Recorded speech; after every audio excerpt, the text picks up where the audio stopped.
अस्सलामुअलैकुम dear students, welcome back to my YouTube channel chemistry by Mohammad Mohsin Ali. तो आपको पता है कि हम चैप्टर 5 एनर्जेटिक्स को स्टडी कर रहे हैं। तो आज हम उसका एक क्वेश्चन ही समझ लीजिए, वो डिस्कस करेंगे। वो कह रहा है कि how does a reaction take place, कि रिएक्शन टेक्स प्लेस कैसे होता है। यहाँ फिर वो पूछता है कि जो रिएक्टेंट मॉलिक्यूल है वो कैसे इंटरेक्ट करके क्या बना देते हैं, प्रोडक्ट बना देते हैं। इस वीडियो को शुरू करने से पहले मेरी आप तमाम स्टूडेंट से गुजारिश है कि आप मेरे चैनल को लाजमी सब्सक्राइब करें ताकि आपको वीडियो लेक्चर के नोटिफिकेशन बर वक्त मिल सके। अब बगैर देरी के हम स्टार्ट करते हैं अपने लेक्चर को। वो कहता है कि reaction takes place when reactant molecule collide with each other. जब जो रिएक्टेंट मॉलिक्यूल्स हैं वो कोलाइड करते हैं एक दूसरे से और हमें क्या दे देते हैं, एक ट्रांजिशन स्टेट दे देते हैं। क्या दे देते हैं? एक ट्रांजिशन स्टेट। ठीक है, इसकी एक हाइपोथेटिकल रिएक्शन है। इसका A2 प्लस B2 ये दो रिएक्टेंट हैं। ये जब ये क्या हुआ, ये इंटरेक्ट जब इन्होंने किया तो ये एक प्रोडक्ट में अंदर चेंज हो गए। दो मोल ए और बी एक प्रोडक्ट के अंदर चेंज हो गए। उसने इसके अंदर ये बताया कि जो रिएक्शन है टेक्स प्लेस होता है व्हेन रिएक्टेंट, जो रिएक्टेंट मॉलिक्यूल्स हैं, लाइक ये समझ लीजिए दो रिएक्टेंट मॉलिक्यूल्स हैं, जब ये आपस में कोलाइड करते हैं, कंटेनर के अंदर या सिस्टम के अंदर पाए जा रहे हैं, तो उसके अंदर ये क्या करते हैं, आपस में कोलाइड करते हैं। ठीक है, आपस में जब कोलिजन करते हैं, उनकी जब आपस में कोलिजन होती है तो उसके बदले में क्या होता है, एक प्रोडक्ट बनता है, केमिकल रिएक्शन टेक प्लेस होता है। वो कहता है कि before mixing the reactant A and B state of random motion. वो कहता है रिएक्टेंट ए एंड बी को मिक्स करने से पहले हम ये जानते हैं कि रिएक्टेंट जो ए होता है या बी होता है वो अपनी रैंडम मोशन में होते हैं, रैंडम मोशन में होते हैं। और अगर हमें पता है जो चीज मोशन में होती है तो उसके अंदर क्या होती है, काइनेटिक एनर्जी आ जाती है। ठीक है, तो वो काइनेटिक एनर्जी होती है। फिर जब ये separately colliding with each other और विद द वॉल, फिर ये क्या करते हैं, आपस में कोलाइड करने लग पड़ते हैं और with the wall of the container, और जो कंटेनर या टैंक की वॉल्स होती है उसके साथ भी ये क्या करते हैं, कोलाइड करते हैं, कोलिजन स्टार्ट हो जाती है। Molecule possess the kinetic energy और नॉट सेम। वो कहता है कि जो भी उसके अंदर मॉलिक्यूल्स पाए जा रहे हैं वो काइनेटिक एनर्जी जो पोजेस कर रहे हैं वो सेम नहीं होगी, क्योंकि हर एक डिफरेंट काइनेटिक एनर्जी को पोजेस कर रहा है। तो वो क्या करते हैं, हम क्या करते हैं, majority of molecules possess average kinetic energy.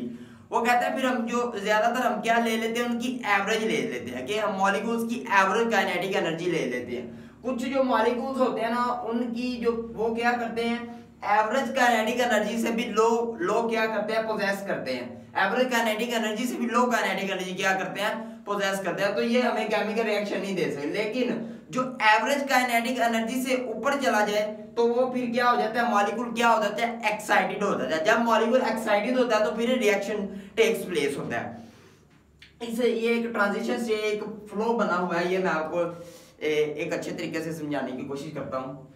इसके अंदर देखें, एक रिएक्टेंट A2 और B2 उन्होंने क्या लिए, दो रिएक्टेंट्स लिए हैं, दो क्या लिए हैं, रिएक्टेंट्स लिए हैं।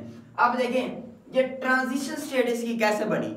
ट्रांजिशन स्टेट इसकी एक्टिवेशन एनर्जी से बनी, कि उसने एक्टिवेशन एनर्जी दे दी minimum amount of energy to required to convert the reactant into the transition state, के रिएक्टेंट्स जो है उन्हें ट्रांजिशन स्टेट में कन्वर्ट करना। अब रिएक्टेंट ट्रांजिशन स्टेट में कब कन्वर्ट होंगे, जब उनकी kinetic energy average kinetic energy से क्या होगी, थोड़ी सी ज्यादा होगी तो वो मॉलिक्यूल एक्साइट होंगे तो वो क्या बन जाएगी, ट्रांजिशन स्टेट बन जाएगी। और जो ट्रांजिशन स्टेट है उससे आगे ये क्या बनेगा, प्रोडक्ट बनेगा। जब प्रोडक्ट बनेगा तो हमें पता है कि प्रोडक्ट बने, जब बॉन्ड की फॉर्मेशन होती है तो एनर्जी क्या आती है, रिलीज होती है, तो वही प्रोडक्ट की फॉर्मेशन होगी ट्रांजिशन स्टेट के आगे।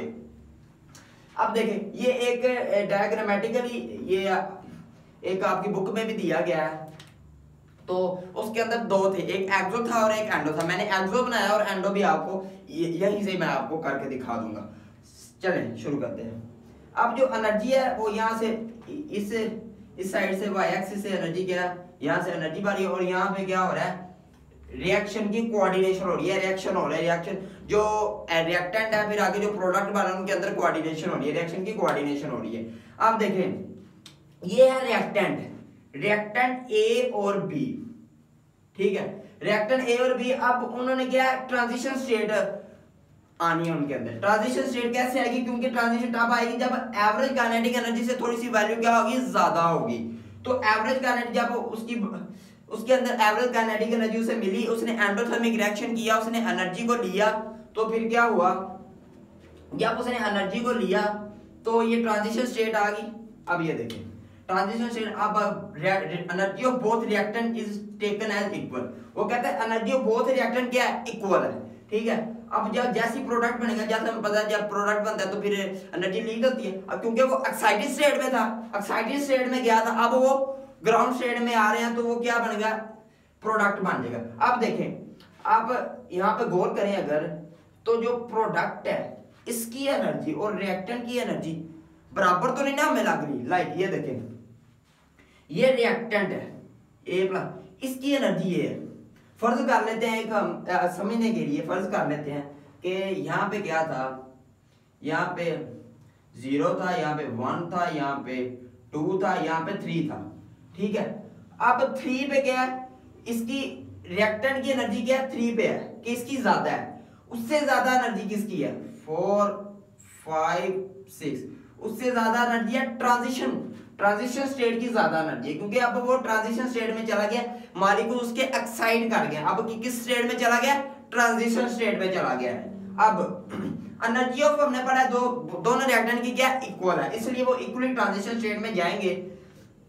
अब ये देखें, जो प्रोडक्ट की वैल्यू है वो 2 के अंदर 2 से थोड़ी सी कम आ रही है, आई थिंक 1.8 या 9 होगा, ठीक है, ये प्रोडक्ट है, ठीक है। अब देखें रिएक्टेंट की एनर्जी और प्रोडक्ट की एनर्जी में फर्क आ गया, कि रिएक्टेंट की एनर्जी जो प्रोडक्ट की एनर्जी है उसकी रिएक्टेंट की एनर्जी से भी कम थी। अब देखें, ये एनर्जी ऑफ एक्टिवेशन, ये जो यहाँ पे लिखा भी हुआ है, एनर्जी ऑफ एक्टिवेशन, यहाँ रिएक्टेंट से लेकर यहाँ से आगे ट्रांजिशन स्टेट जो रिएक्टेंट की बनी है वहां तक, ये क्या एवरेज काइनेटिक एनर्जी है, ये एक्टिवेशन एनर्जी है, ठीक है। ये एक्टिवेशन मींस उसे कि इतनी एनर्जी इसने अब्जॉर्ब की है, तो फिर ट्रांजिशन स्टेट उसे हासिल हुई है। अब ये देखें, अब मैं चाहता हूं कि मैं निकालूं, मुझे पता चले कि ये रिएक्शन कौन सा है, एक्सोथर्मिक है या एंडोथर्मिक है। अब ये देखें, ये रिएक्टेंट का एवरेज काइनेटिक एनर्जी होती है difference between reactant and the transition state, उन दोनों के दरमियान जो डिफरेंस होता है एवरेज का एनर्जी ऑफ एक्टिवेशन होता है वो। अब ये देखें, ये है प्रोडक्ट। अब मैं चाहता हूं कि मुझे पता चले कि रिएक्शन कौन सा है। मैं यहां से प्रोडक्ट की ये डॉटेड लाइन से मैंने ये किया हुआ है, और यहां से इनका डिफरेंस निकाल लूंगा। इनका क्या निकालूंगा, डिफरेंस निकालूंगा। ये देखें, ठीक है।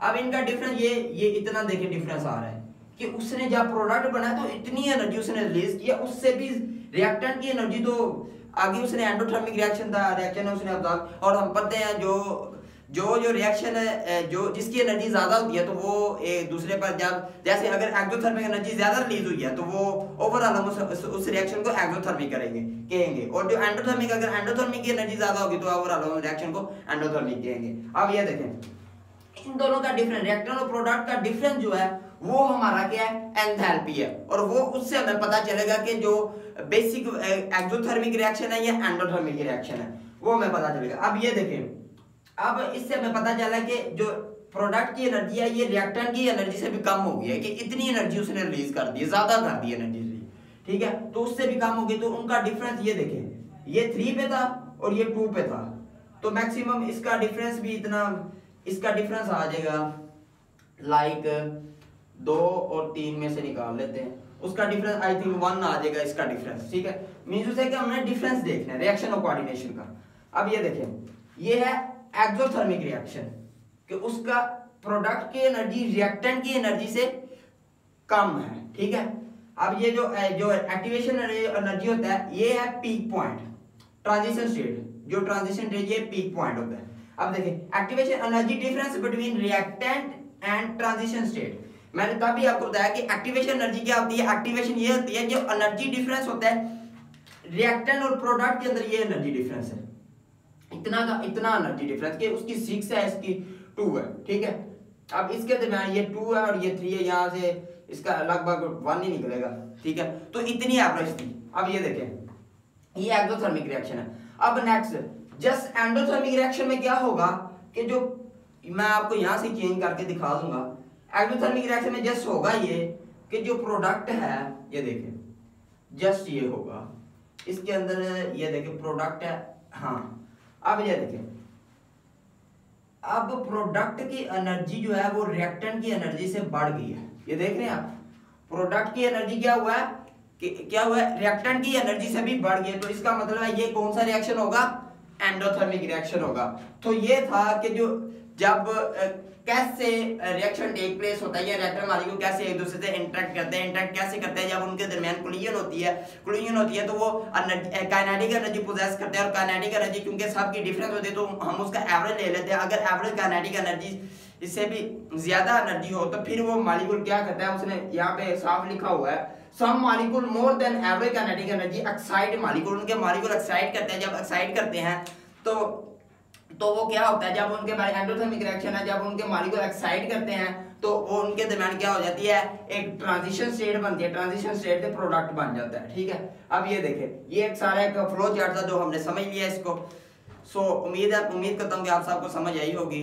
सो नेक्स्ट मिलते हैं एक वीडियो के साथ। नेक्स्ट जो वीडियो हमारी आएगी इफेक्ट ऑफ कैटालिस्ट, के कैटालिस्ट का क्या इफेक्ट होता है ये जो रिएक्शन टेक्स प्लेस होने में, कि कैटालिस्ट क्या करता है। कैटालिस्ट दरअसल करता ये है, थोड़ा सा मैं आपको उसका ओवरव्यू दे देता हूँ। कैटालिस्ट ये करता है कि स्पीड ऑफ रिएक्शन को स्पीड अप करता है। अगर रिएक्शन को स्पीड अप करेगा तो वो एवरेज काइनेटिक एनर्जी को कम कर देगा, जो हमें एक्टिवेशन एनर्जी रिक्वायर है वो थोड़ी सी कम करेगा। तो ये जो बेसिकली ये होता है, ये कहते हैं कि जो रिएक्शन है सबसे पहले एक पहाड़ के ऊपर जाता है, मींस उसे इतनी एनर्जी चाहिए कि पहाड़ के ऊपर चढ़ के फिर प्रोडक्ट बनेगा। ठीक है, इसका मतलब ये है कि सबसे पहले उतनी एनर्जी उसे रिक्वायर है ताकि वो किसी उस हील को पार कर सके, उस हील को क्रॉस कर सके, तो फिर जाकर वो प्रोडक्ट बनेगा। अगर उतनी एनर्जी उसे नहीं मिलती तो पूरी प्रोडक्ट नहीं बनेगा। So best of luck students. तो इसकी आप लाजमी से रजिस्टर पर लिख के लाजमी प्रैक्टिस कीजिएगा ताकि आपको इसकी अच्छे तरीके से समझ आ जाए।